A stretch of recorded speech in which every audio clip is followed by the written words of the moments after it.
Peggy 12.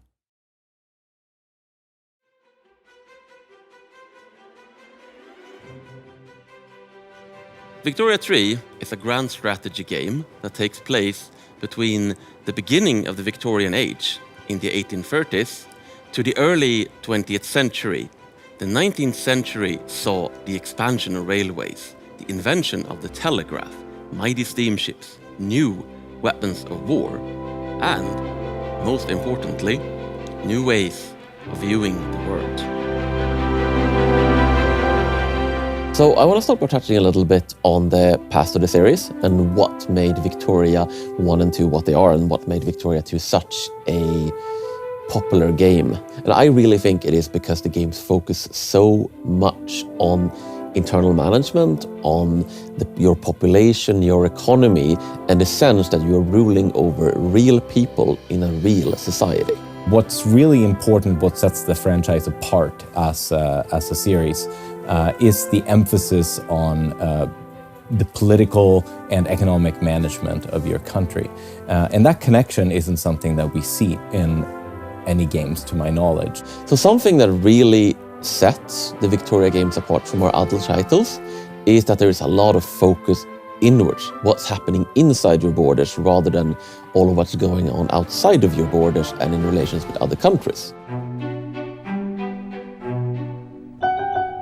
We have the simulation running underneath. You don't have to look at it in detail on a day-by-day basis, but we aggregate all that information to you. So we show you trends, we show you charts, we show you averages. If you want to drill in and find out exactly what a farmer in Brandenburg working on the wheat farms thinks about the politics of your country, you can do that. But you don't have to do that in order to play the game. There is a lot going on, especially with the pops. There is a huge complex simulation, but we give the player tools to work with that. So for example, the leader of a million-plus population country doesn't ask each individual person in the entire population what they want. They interact through parties, through political movements, and through other such elections. And that's what we tried to recreate through the mechanics of Victoria 3. So this lets us have really interesting laws as well that can provide really powerful impact on your population when you do things like pass women's suffrage or even laws that permit women in the workplace. These are new dynamics and new depth to the population system that we didn't have before, and that's really exciting to me to make sure that we actually simulate the world's population and not just a fraction of it. When it comes to the player goals and, what is the aim of a campaign, what are you trying to do, I think this is also where the society building aspects of Victoria really shines through. Because in a lot of games, the goal is more like, I want to take over this territory, I want to restore this empire, but it can be very different than inwards focused games, because instead it can be about, I just want to take this country and I want its people to have a good life. You don't have to have a grand ambition to go first. You can. We always want that. But it can be just as satisfying to just take what's there and build something, build your own little piece of the world just as you want it. So most of our economic model is built on the idea of supply and demand, right? Homo economicus. In Victoria 3, that isn't the only way that pop units make their purchase decisions. We have a good substitution system. So pops have certain needs, like the need for luxuries or the need for staple goods. And the goods that they choose is often based on what is most available in their market and what is cheapest.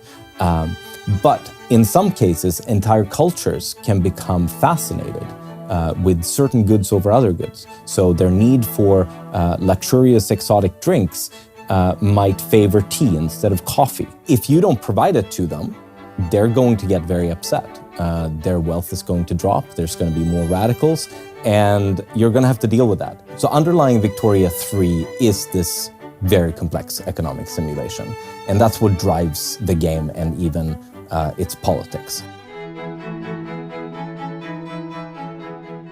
One thing with Victoria 3 that has been a very stated design goal from the start is that we are not making a war game. We are not making a map painter. We are making a game where war takes a little bit of the back seat. That is not to say that war isn't in the game, of course. It's a historical simulation of the 19th century, and the 19th century was not, unfortunately, entirely peaceful. So war, of course, happens. It can be a way to get things you want, but anything you can get through war, you can also get through diplomacy. Ideally, you should want to try to solve this conflict before it escalates into war. If it does escalate into war, maybe that'll work out well for you, but a lot of your people are going to die one way or another. It's always best to try to avoid it, if possible.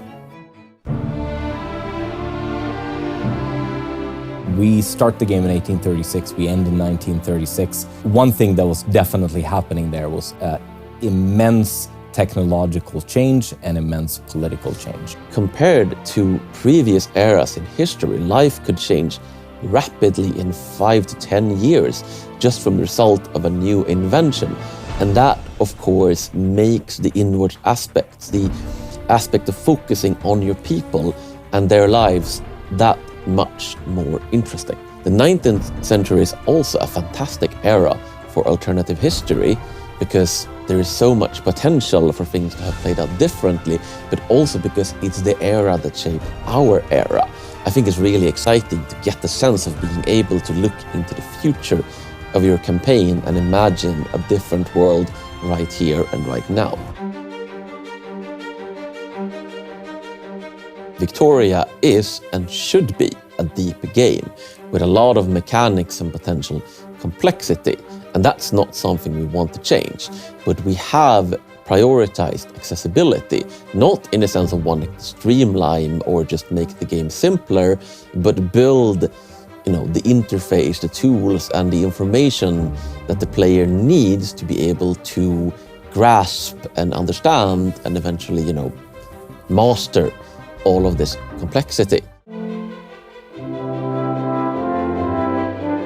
As armchair economists and politicians, we can sit and theorize. If this happens, then these knock-on effects would happen, and then society would be shaped this way. This game actually lets you play out and test your theories. So while you have people working in your textile mills, that doesn't just mean plus 15 luxury clothes, happiness goes up. No, what it means is that you produce some more luxury clothes. The people buying luxury clothes are the upper strata of your society, and their happiness doesn't just go up. What happens is the price of luxury clothes goes down, so their income will stretch higher. Their wealth will go up. They will gain more loyalists in their pop. That means their interest group will become happier and will support your laws more. So by expanding this textile mill, the knock-on effect is that now you might be able to pass a law without the landowners interfering in your affairs. And this is a sort of long-term thinking and creative solutions that we really want players to first theorize and then carry out and test the theory and see if there are any additional things that they didn't think about. What really excites me is just the opportunity to get the grips with all of these things, the ability to build a complex economic model where everything ties into each other, a game where the politics is not just a sideshow but so core to the experience of the game, and a game where everything ultimately hooks back and you can look at your society and you can feel the decisions and changes made along the way. I'm just really excited to be a part of this project. And the players who have been waiting for Victoria 3 for years and years and years, I really hope that in the end, we will be able to provide you with the armchair economist, armchair politician kind of fantasy that you've been waiting so patiently for. So that was a little bit about the overall vision of Victoria 3. But of course, there's a lot of detail and nuance to all of this and all of the features and mechanics we have in the game. So starting soon, we are going to be covering a lot of these incoming dev diaries. And next up is a pretty significant overview of a lot of the basic things in Victoria 3, like pops. How do they work? What are they? And what changes? And what things have actually made it deeper since the previous Victoria games here? We'll be talking about buildings, capacities, and a whole lot other things.